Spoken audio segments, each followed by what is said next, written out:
Salut les amis, on va démarrer dans quelques secondes avec un nouvel épisode de Duel Time. Alors vous le savez, je suis toujours un grand fan de toutes les montres, mais alors quand elles sont vintage et quand elles sont de chez Omega, là le niveau d'excitation est à son comble.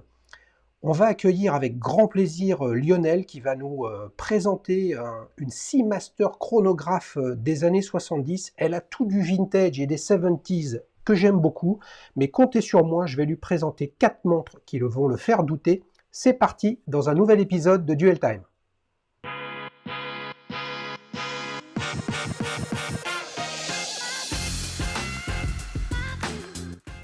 Salut Lionel, Bonjour Xavier, ça va bien?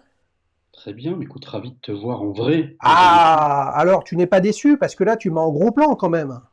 en très gros plan. Ah, c'est beau, c'est C'est beau. Eh parfait. oui, eh oui, eh oui. Qu'est-ce que vous voulez, les amis? Malheureusement, à force, j'ai une voix que l'on reconnaît. Écoute, Lionel, je suis ravi de t'accueillir. J'ai tout dit dans l'introduction. Je n'en peux plus d'attendre. Tu nous as envoyé des photos magnifiques. Alors, raconte-nous un petit peu cette Seamaster chronographe. Cette montre, c'est un peu comme toutes mes montres, le commencement, c'est un coup de cœur. Il y a 8 ans, je passais une dizaine, et je l'avais repéré depuis un petit moment, et j'ai craqué pour ce modèle-là. Donc c'est une 176 007. Ouais. C'est- Ça va être l'ancienne des James Bond, mais il ne la portait pas encore. Il ne savait pas. Il savait pas qu'un jour, il allait avoir une Seamaster au poignet et plus une Rolex Submariner. C'est ça. Mais il savait pas qu'elle serait moins belle que celle que j'ai entre mes mains. Tu sais que je peux envoyer les coups de trompette, hein. Tu veux un petit coup de trompette ou pas? Elle a un petit coup de trompette pour ma Seamaster. Allez, c'est parti. Donc voilà, j'ai craqué sur cette montre. Alors c'est une montre qui existe en pas mal de versions, pas au niveau du mouvement, mais au niveau du cadran. Ouais. Il y a différentes versions de couleurs, couleurs de cadran, couleurs d'aiguille, d'index, hein, etc. Et, euh, j'ai envoyé beaucoup de sombres et j'ai craqué pour une qui a un fond argenté, Ouais. un cadran ensoleillé.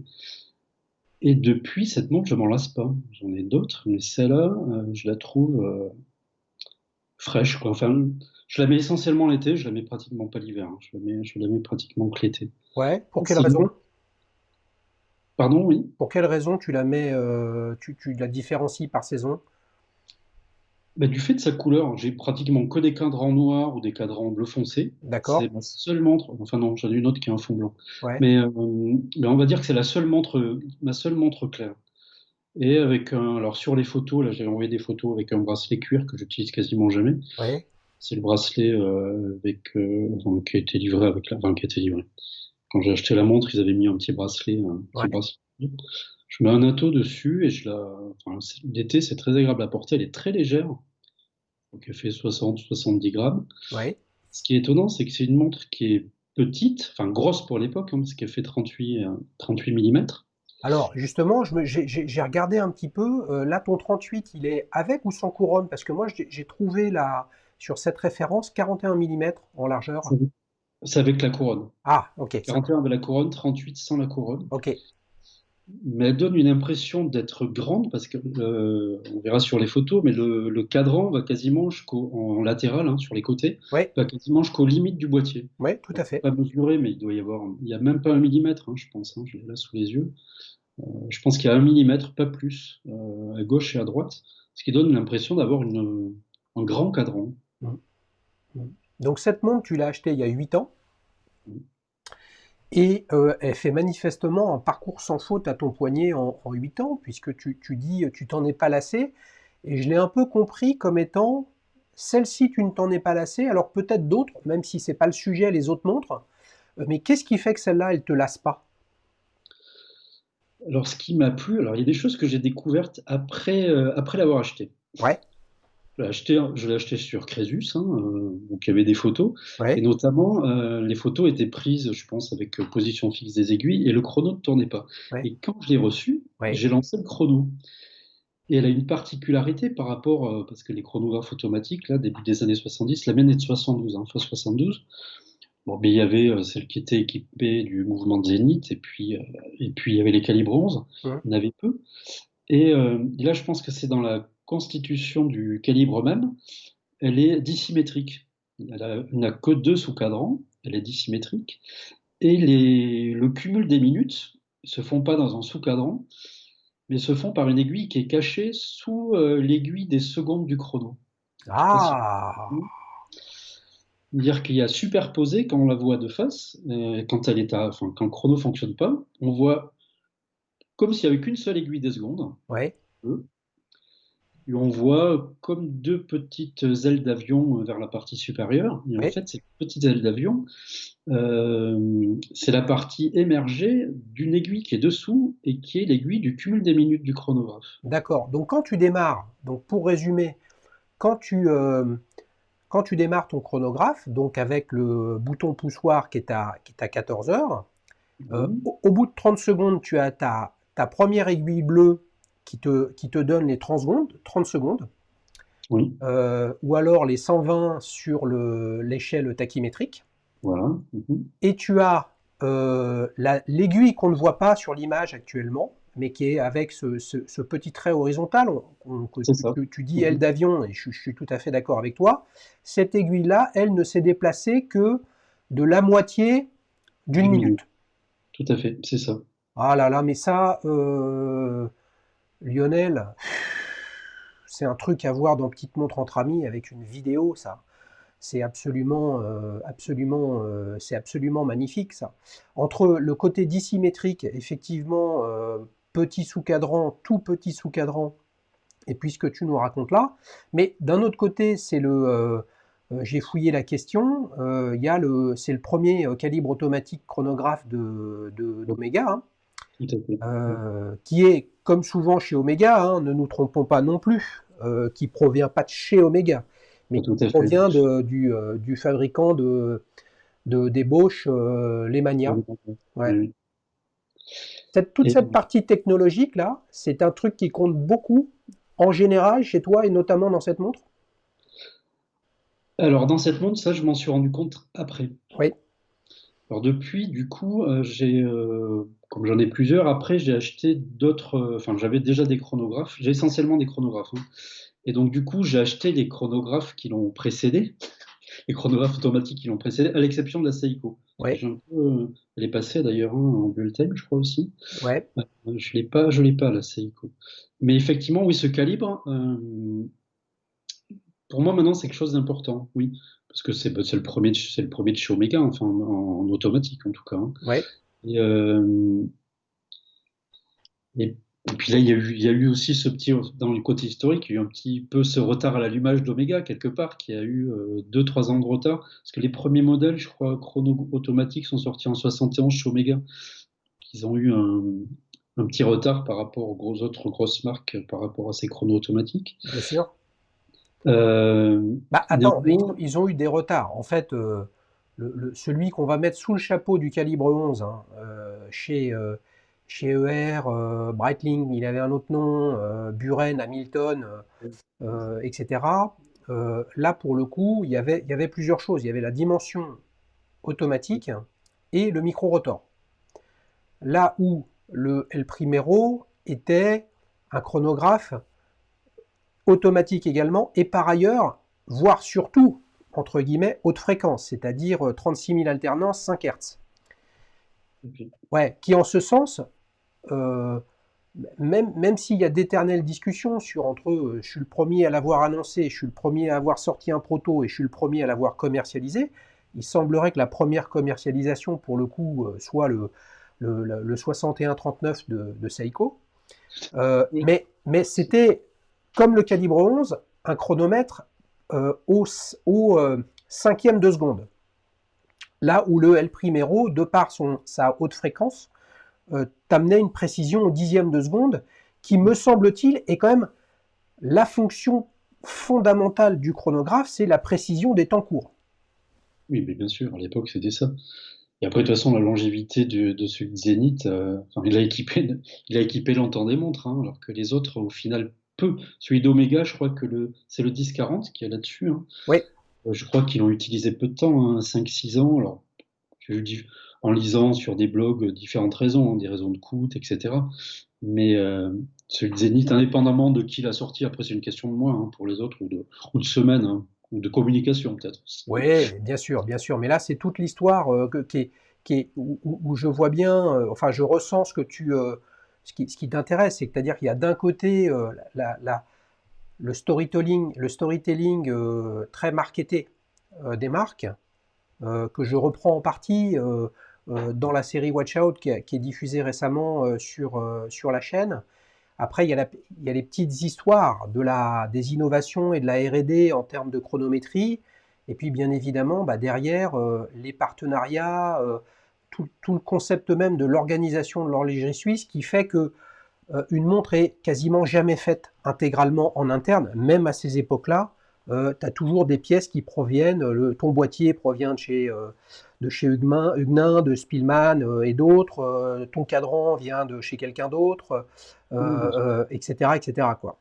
C'est quoi le petit détail que tu préfères sur cette montre, Lionel?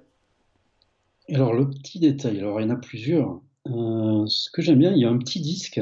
Oui, C'est un Gapen, il y a un petit disque blanc pour la mienne avec une petite flèche bleue. oui, En fait, c'est un indicateur jour-nuit.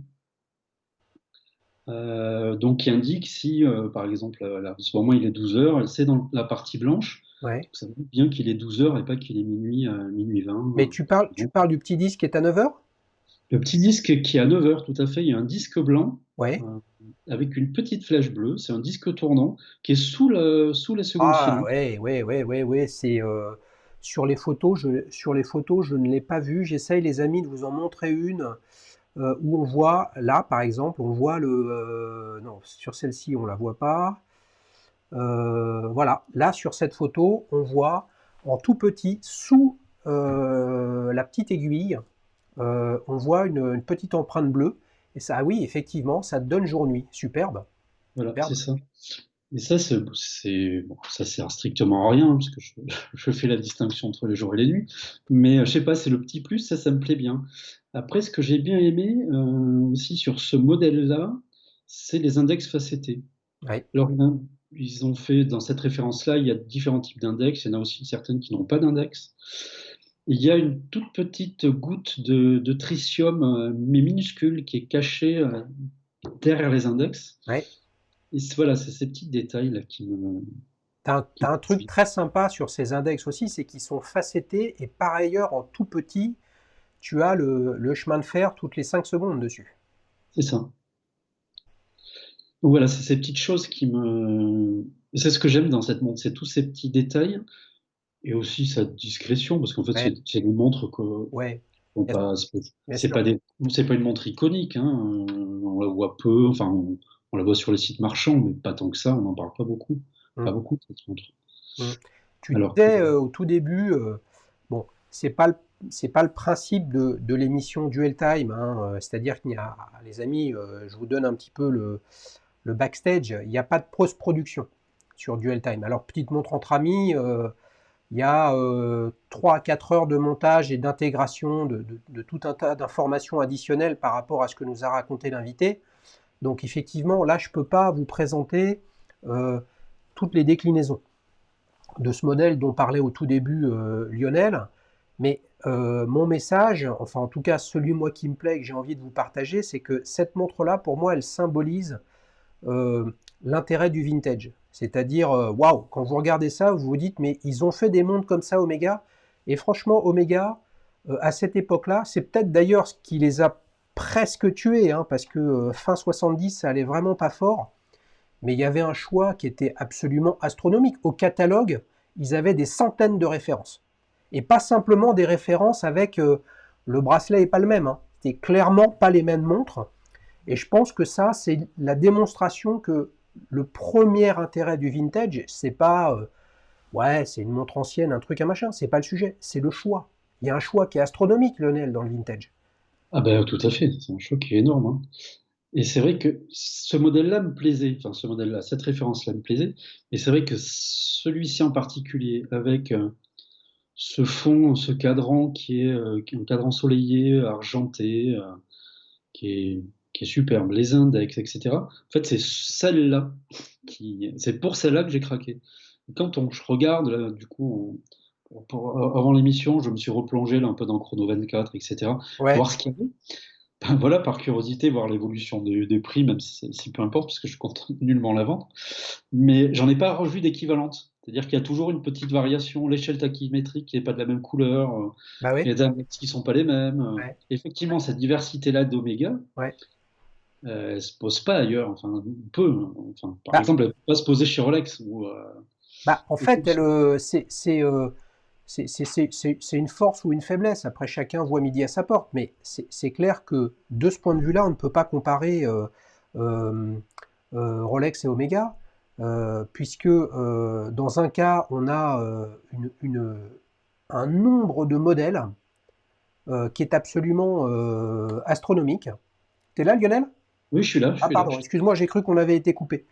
Non, non. Euh, euh, et autant il y a un truc qui est très très séduisant, mais il faut être vraiment un collectionneur très très pointu pour avoir ou aller dans une logique de verticale sur une Rolex Submariner, où avec, par petites touches, les modèles ont évolué, alors que dans la gamme Omega, je ne sais pas ce que tu en penses, hein, mais vous pouvez trouver une Seamaster qui est une 3 aiguilles, une montre habillée pour porter votre smoking, et vous pouvez avoir une Seamaster Plo Prof qui est un tank pour aller faire de la plongée. Et cette diversité, elle est absolument fabuleuse pour quiconque aime le vintage, parce que là, le nombre de références de Seamaster, c'est des centaines et des centaines et des centaines. Et je pense que ça a comme intérêt le fait que si vous trouvez une 176 007 comme celle de Lionel, elle aura des différences, mais ce sera pas une. Enfin, ce sera pas. Cette différence sera probablement d'origine et non pas un cadran trafiqué avec les aiguilles d'une autre montre. Simplement parce qu'il y avait cette diversité-là qui, je pense, fait partie de l'histoire d'Omega. Tout à fait, je te rejoins tout à fait là-dessus. Et c'est pour ça que moi, c'est une marque, alors j'ai pas que des Oméga, mais c'est quand même une marque que j'affectionne pour ça. Pour, c'est pour cet éventail-là. On a presque une montre personnalisée au final. Ouais, bah oui, c'est vrai on aurait pu imaginer qu'à l'époque, ce soit des build on demand. C'est-à-dire que bon bah moi j'aimerais le petit disque bleu, l'aiguille rouge, le sous-cadran à 6 heures gris, et puis le cadran soleillé vert. Hein, c'est marrant ça, hein? Pratiquement ça. Non, mais c'est pratiquement ça, quand on voit la Ouais, diversité. ouais, ouais.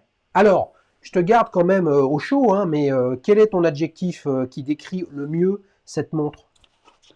Alors, c'est un adjectif qui va être plus relatif à l'émotion que j'ai avec cette montre. Eh ben, c'est Euh, parfait. C'est exactement ça la chaîne, l'émotion. donc moi, je dirais qu'elle est guillerette pour moi. Ah, c'est sympa Oui, ça. guillerette parce que ouais, je trouve que c'est une montre joyeuse.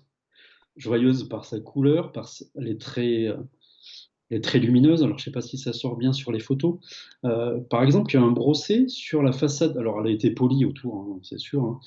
Sur le dessus du boîtier, je ne suis pas certain qu'elle ait été polie parce qu'il y a un brossé un peu sous forme de soleil. Oui, Voilà. oui. Et, bon, alors Ah, là, peut-être qu'elle a été un petit peu, mais pas tant que ça, parce que c'est peut-être probablement qu'il aurait disparu. Euh, donc voilà, je la trouve assez lumineuse, elle est joyeuse, et puis toutes ces petites surprises, voilà, que j'ai découvert par exemple moi après l'achat, cette petite flèche bleue ouais. pour le jour-nuit, cette aiguille cachée, voilà, toutes ces petites choses. En fait, quand on la regarde, elle est pleine de détails. Hmm. Je suis d'accord avec toi. Ce brosser, je vais l'appeler brosser soleillé. Les amis, s'il y a un spécialiste du sujet qui nous dise comment on appelle ça, c'est c'est un marqueur de la fin des années 60, début des années 70. Et pour le coup, moi j'ai quelques montres comme ça, et je n'ai jamais trouvé quiconque qui pourrait, ne serait-ce qu'un tout petit peu polir, tout en restant brossé, mais avec cette logique soleillée, ça c'est compliqué. Donc c'est pas étonnant que tu aies eu pour le coup un polissage miroir sur les tranches. Et puis on peut le voir aussi sur la photo, même si c'est, même peut-être que la photo ne montre pas complètement la réalité, mais ton fond de boîte le logo Seamaster a presque disparu. Tu vois? Alors ça, alors, moi je pensais qu'elle avait été beaucoup polie Ouais, derrière. Et en fait, quand j'ai cherché, il y a un site, je ne me rappelle plus, hein, qui est assez spécialisé sur ce modèle-là. ouais, Et suivant les années, ouais, le fond de boîte n'est pas tout à fait le même. ouais. Et par rapport au numéro de série, ça correspondrait à une série où les fonds de boîte étaient peu marqués. D'accord, ok. Alors, c'est Et, sûr qu'elle a été polie, hein, de toute façon, autour. oui, oui, oui, oui. Non, mais ça fait partie ça fait partie de la beauté des choses. Dans l'univers Omega et dans l'univers des chronos au sens large, les amis, si vous voulez, alors il faut parler anglais hein, et il faut aimer fouiller. Vous allez sur le site que tu dois bien connaître, Lionel. Vous allez sur chronomadox.com. Tu es déjà allé sur ce site? Oui, bien sûr, oui. Ouais, ouais, qui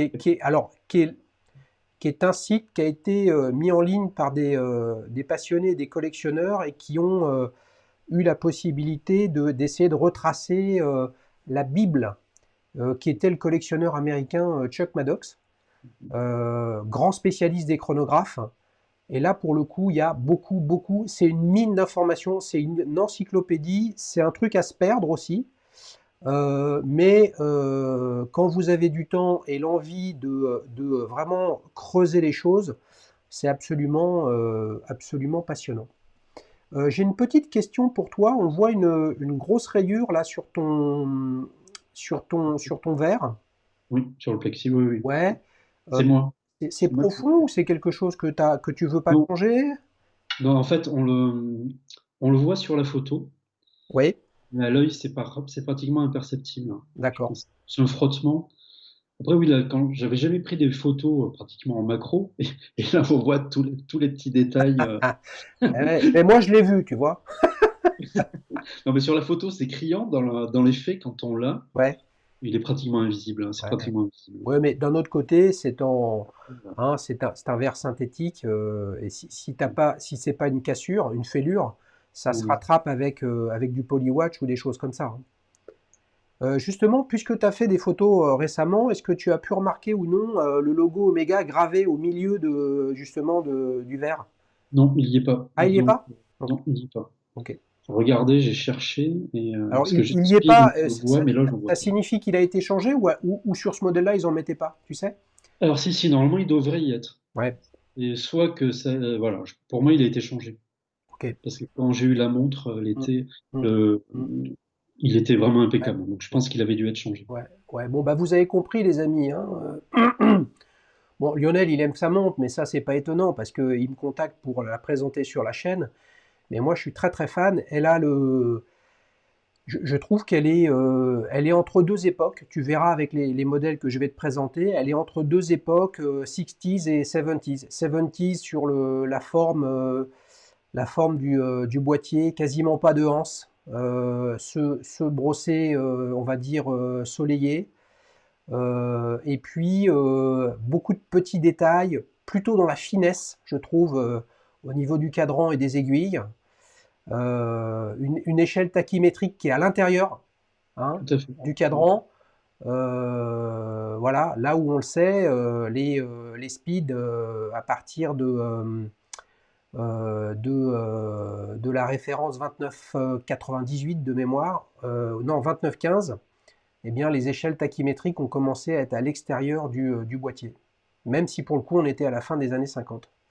Écoute, on s'est régalé. Moi, je me suis régalé, les amis. L'objectif, c'est que toi aussi, tu te sois régalé et surtout, les amis abonnés de la chaîne se soient régalés également. Si vous n'êtes pas abonné, bah, bien évidemment, c'est le moment de le faire et de rajouter un petit pouce bleu si on vous a diverti avec Lionel. C'est le moment de passer, Lionel, C'est le temps. ouais, à la partie, on va dire, alternative, hein, puisque l'idée, avec ta venue sur la chaîne, comme pour tous les invités, c'est de découvrir des modèles et puis d'essayer de comprendre pourquoi une personne bah, aime sa montre, et puis bah, de t'envoyer quatre alternatives pour voir comment tu les décryptes et si elles te plaisent. Donc chacun peut voter sur sa montre préférée, une parmi les cinq, celle de Lionel ou les quatre que je présente. Et pour ça, YouTube a fait une chose pas mal, c'est que maintenant, je vous mets le lien en description. de la vidéo. Vous cliquez dessus et vous arrivez sur l'onglet communauté de la chaîne pour voter pour votre montre préférée et puis si possible expliquer pourquoi vous préférez l'une ou l'autre. Tu es prêt Lionel? Je suis prêt. Alors, on commence par une marque très très proche d'Omega, une Tissot Seastar Navigator 41 mm, début 70. Qu'en penses-tu? Alors, elle me plaît bien. Alors, j'aime bien cette forme de boîtier. Alors, il y a une référence là sur Omega là, qui est la Jedi, enfin la Jedi entre guillemets, je mets entre guillemets, qui a un boîtier comme ça, un peu plus aplati. J'aime beaucoup le boîtier. Euh, après, ce qui- là, ce que j'aime dans la mienne, c'est le déséquilibre dans le cadran. Ouais, Là, elle est très symétrique. J'aime beaucoup aussi, hein, mais on dirait qu'elle est plus classique à mes yeux. elle est un peu plus 70s que la tienne, hein. Un peu plus 70 sur tout à fait sur notre, grâce au boîtier. Enfin, Oui, il y a je pense, les index horaires qui sont en applique, aussi. tu vois. Après, j'aime bien ces aiguilles aussi comme ça. Je sais que cette Tissot, hein, là on est en début 70, ça fait, à force, je m'en souviens plus les amis, mais de mémoire, Tissot et Omega fusionnent en 1930 ou 1929, hein. Je serais pas étonné qu'en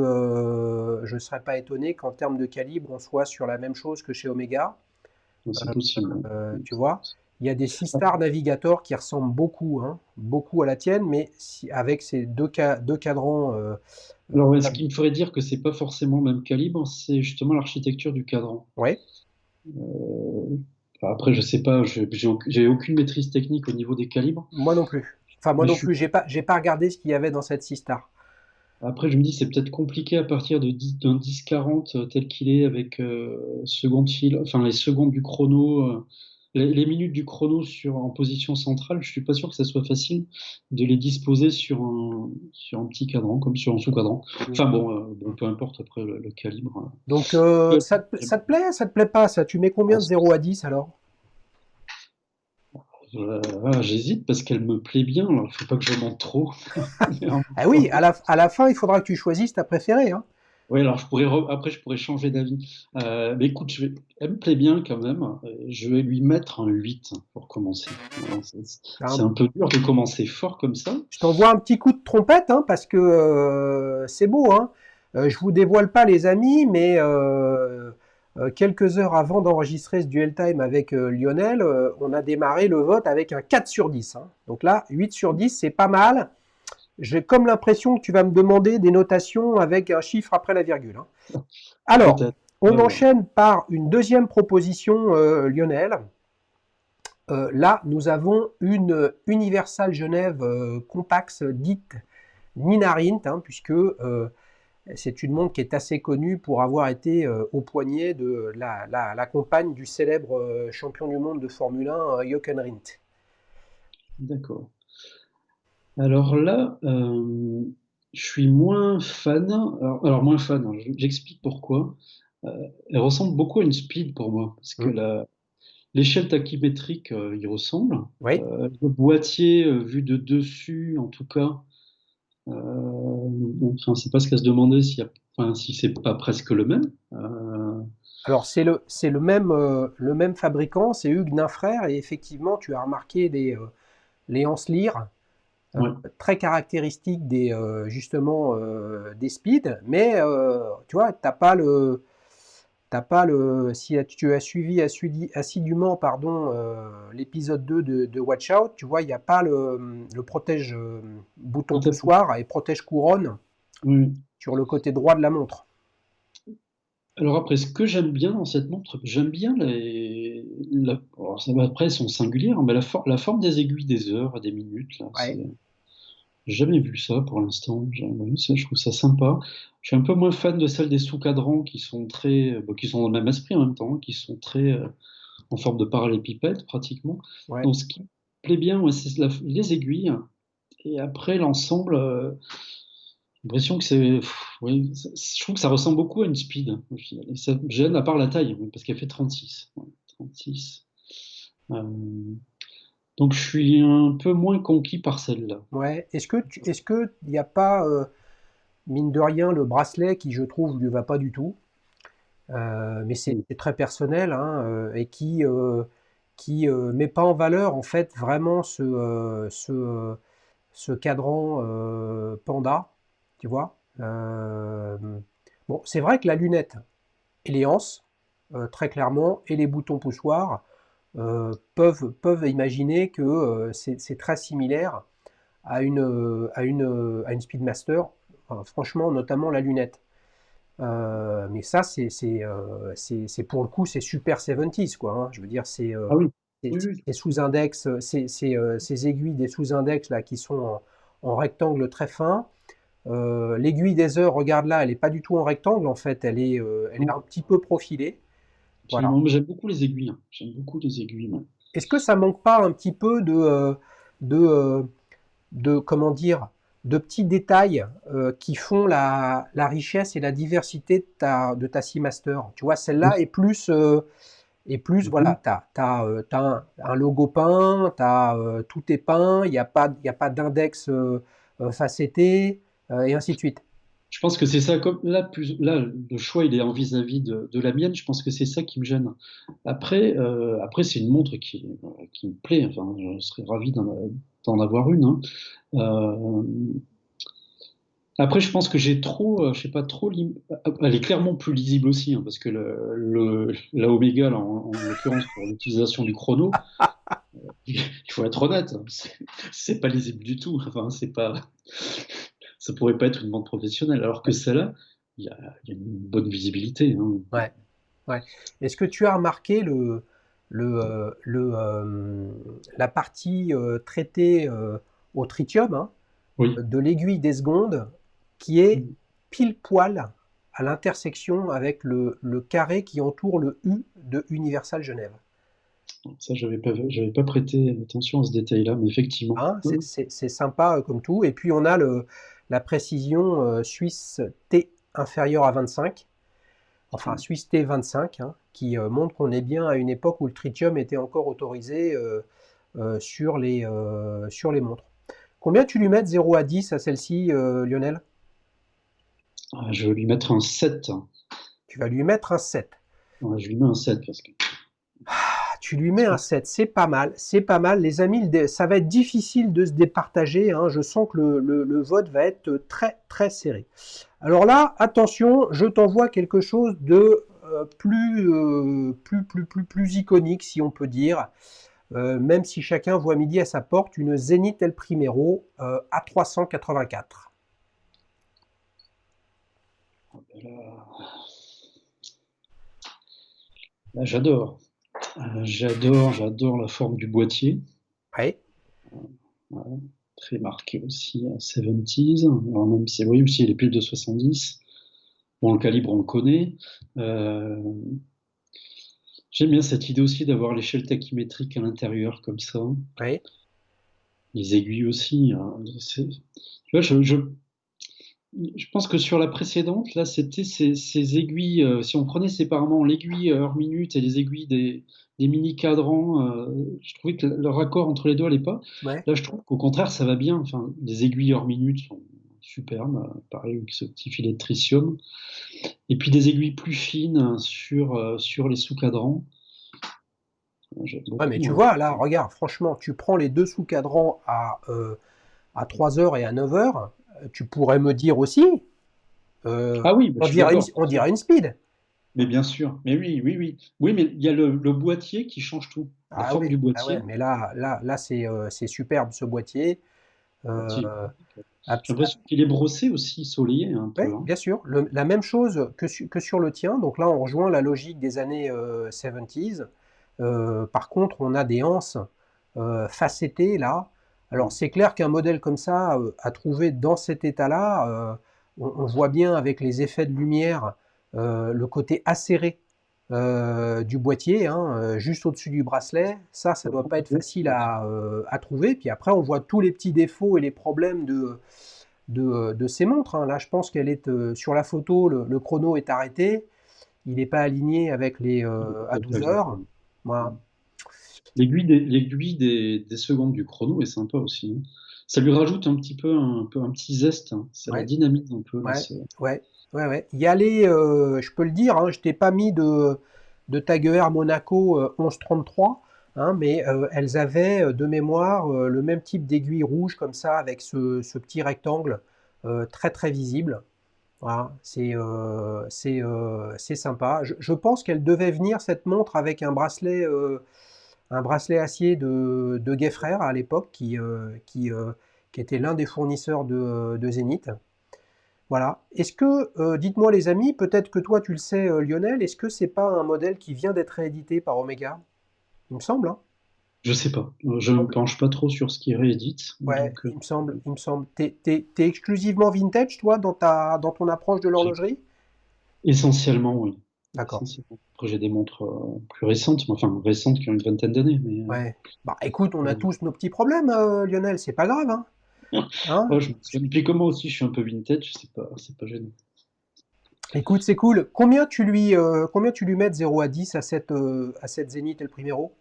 Ah, mais je vais lui mettre un 9, mais Ah je ouais, suis là, inquiet pour la je quatrième. me disais, il va lui mettre une bonne note.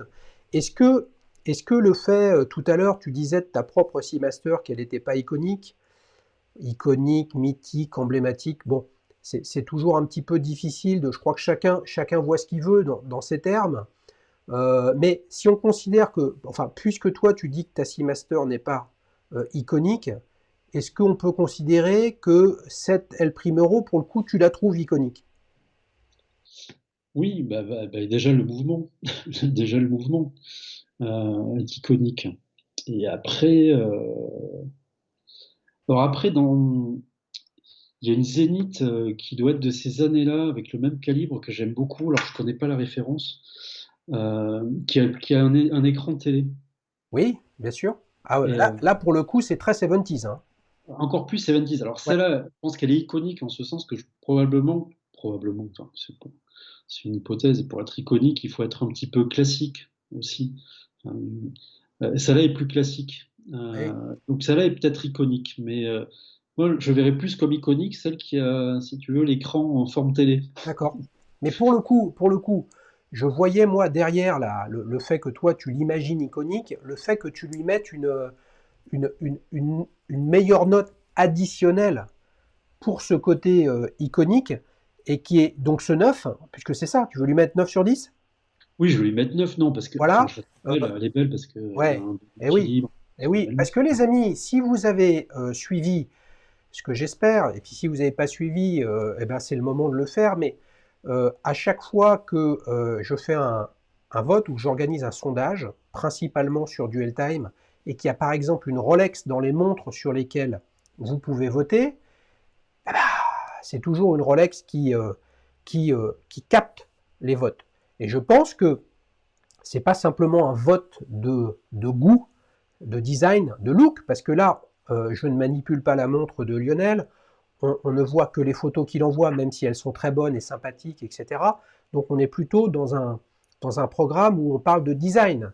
Et donc le design, bah, la marque ne doit pas rentrer en compte dans un choix de design. Tu vois, c'est en ce sens où je dis ça, Lionel. Tout à fait. Mais là, quand tu fais des propositions comme celle-là, hein, sur cette Zénith, la marque rentre en compte aussi, parce qu'on sait ce qu'il y a derrière. Alors, je fais un choix qui est visuel, hein, Et mais la pas marque que. rentre en compte. Ok, c'est noté. Donc là, je t'envoie la dernière. Allez, je me livre, hein. C'est ma préférée. Ah, T'es prêt? vas-y, vas-y. Bon, alors Xavier, Alors, la voilà. l'avantage, c'est que nous n'avons pas tout à fait les mêmes goûts. Voilà, la ER Daytona. Alors là, pour le coup, c'est pas en partie 60s, 70s, c'est complètement 70s, voire ça commence à nous laisser voir arriver les années 80. Tout à fait. La forme du boîtier, ouais, on commence à être sur les années 80. J'aime bien le boîtier. Ouais, j'aime bien Ah ce bah boîtier. c'est un bon début, Lionel. c'est un bon début. Après, c'est vrai que c'est la seule, je pense qu'il y a, je me rappelle pas les autres, mais je pense que c'est la seule qui est son bracelet d'origine hein, par rapport aux trois autres. Et du coup, ça amène, il y a aussi cette idée d'ensemble. Ouais. C'est un Euh, bracelet intégré. le bracelet intégré, oui.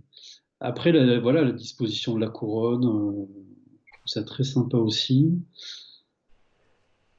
Il y a une certaine simplicité que j'apprécie dans le cadran même, dans les aiguilles. Il y a pas de chichi, il n'y a pas de fioriture. Ça fait partie des choses que j'aime bien là, dans cette montre-là. Après, moi, j'avoue que j'ai un petit faible pour les montres typées 70s. Ouais. Et celle-là, elle glisse vers les années 80. Celle-là, on voit le côté arrondi, voilà, elle commence à glisser. Ça n'a pas encore la forme de la Swatch, hein, mais elle commence à s'arrondir, elle est moins anguleuse. Ouais. Voilà, la seule problématique de celle-ci, hein, c'est pas simple d'amener des photos qui peuvent bien illustrer le modèle. Je pense que là, le set des aiguilles a été changé, hein. D'accord. Ça donne le sentiment d'être très très neuf. Oui, le Euh, blanc, il est très très ouais. blanc. Moi, j'aime beaucoup pour plusieurs raisons. Une très personnelle, c'est que j'ai démarré dans l'horlogerie, vous le savez les amis, avec une Tag Heuer série 6000 que j'ai eue pour mes 30 ans. Bah, donc Tag Heuer, ER, c'est toujours des choses que je regarde. Une ER Daytona, 99 fois sur 100, vous en parlez, on va vous dire que vous êtes un branquignol. Parce qu'il y a pas de Daytona chez ER, c'est forcément une Rolex. Donc ça, c'est quelque chose qui est intéressant, hein, ce que je cherche à essayer d'exprimer sur la chaîne, c'est de ne pas être trop prisonnier du storytelling des marques, même si ça fait partie du rêve que l'on a avec une montre. Et puis moi, j'aime bien ce style-là, même si je suis un peu plus âgé que toi, Lionel, mais ce look pré-80, tu vois, Oui, oui. bah, forcément, hein, la vie est ainsi faite, les amis, le compteur tourne pour tout le monde, va rentrer dans le style des montres les plus recherchées. Et une ER Daytona comme ça, j'ai regardé un petit peu sur le marché rapidement, ça vaut entre 3000 et 3500 euros. C'est une montre qui est très rare. Voilà. Pour moi, c'est intéressant. Tu as la couronne à gauche, donc tu as le calibre 11 ou peut-être 12 dedans, historique de ER. Belle cam. Mais c'est pas à moi de mettre le 0 à 10 aussi, là, Lionel, là. C'est à Ouais, toi? en Ah fait, ouais? t'es en train de vendre ta montre. C'est ton duel time. Dites-moi, les amis, s'il faut que je l'achète, cette ER Daytona. Alors, comme tu vas lui mettre 10, allez, je lui mets un, comme ça, elle aura 5. Non, non, elle est sympa, mais on est vraiment sur des considérations esthétiques. Et c'est vrai que, voilà, moi, ce petit glissement vers les années 80, au jour d'aujourd'hui, j'y suis pas dedans. Alors, peut-être que dans 10 ans, Ah, mais c'est parce que tu es un petit jeune, oui, je sais. Lionel. Tu Ouais. verras. Quand tu repasseras sur la chaîne dans quelques années, tu me diras, ouais, c'est vrai quand même que ces horreurs des fins 70, années 80, c'est quand même vraiment sympa, hein, tu vois. Écoute, Et pour mes 30 ans, peut-être que je vais m'en acheter une, mais pour mes 30 ans, j'attends encore un peu.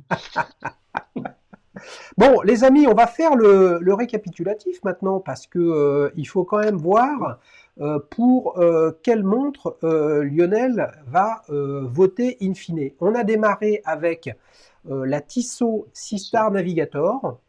Donc tu Oui, lui as mis un 8 sur 10 à celle-ci. c'est ça.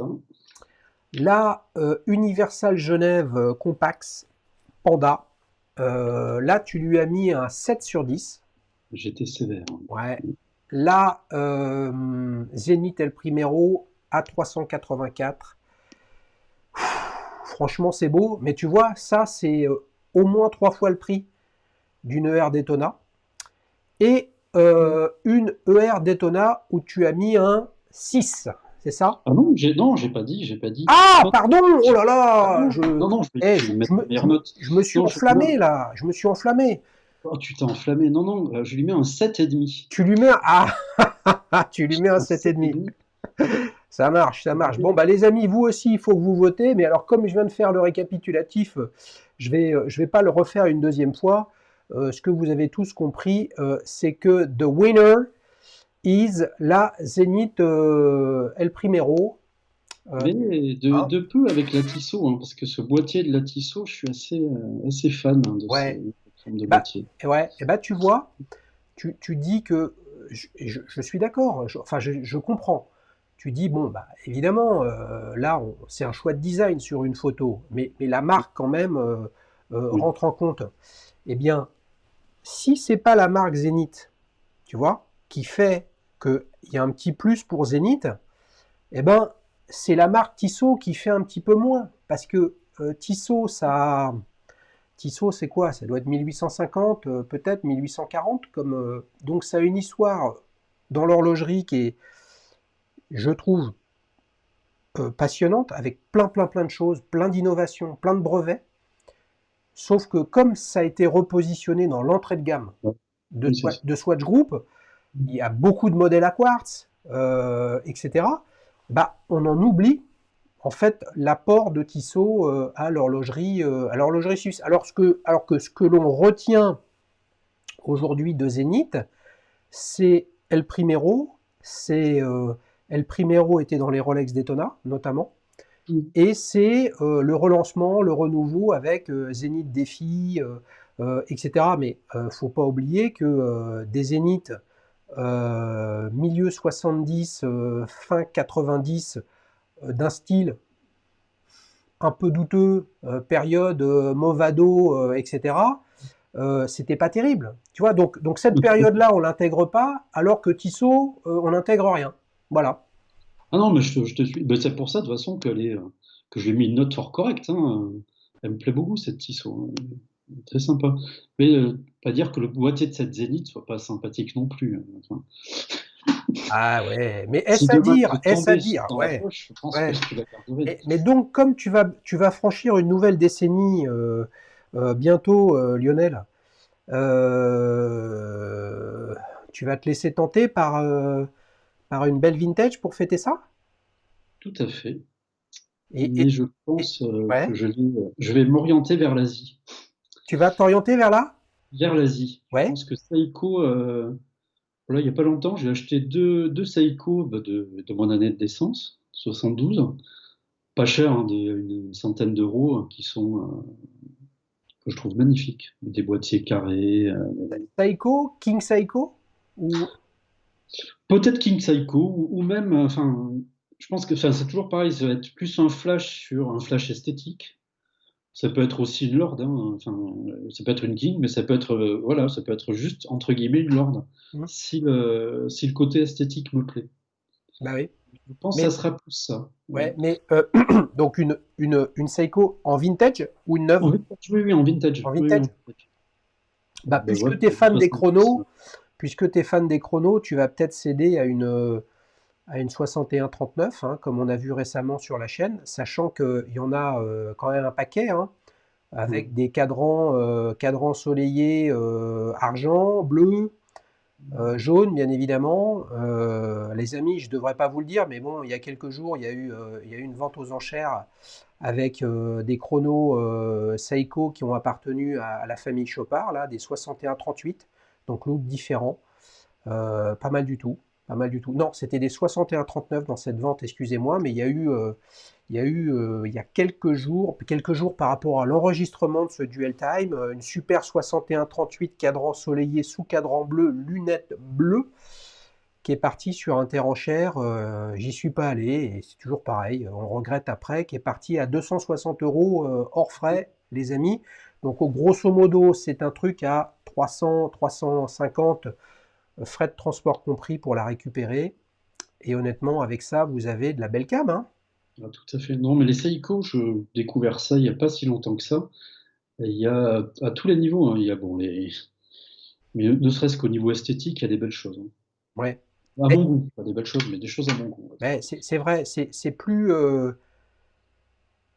Voilà.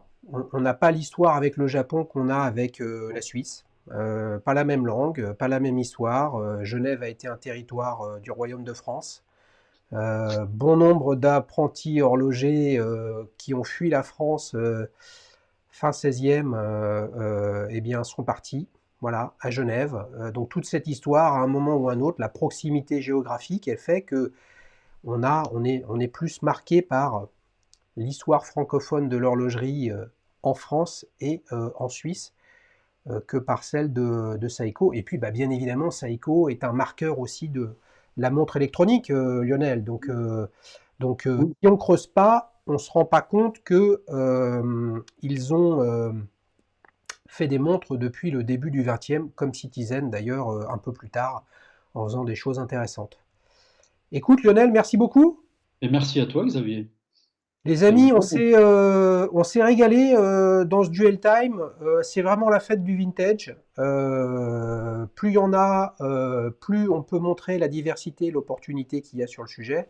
Mais bon, tout ça, c'est un chemin, les amis. Chacun démarre d'où il peut et d'où il veut. Et puis, dans cette passion horlogère, eh bien, vous voyez bien que Lionel a démarré plutôt avec des chronos, si ce n'est principalement exclusivement suisse. Et puis, en tout début d'émission, il nous dit que des Suisses. Et puis, en fait, il est en train de s'ouvrir dans son aventure horlogère au modèle japonais. Voilà, c'est ça l'horlogerie. Un jour, on aime, le lendemain, on aime moins. Et le surlendemain, on adore ce qu'on aimait moins. Allez, les amis, à ciao, ciao, à bientôt. Bye bye, Au revoir, merci Lionel. Xavier. Salut.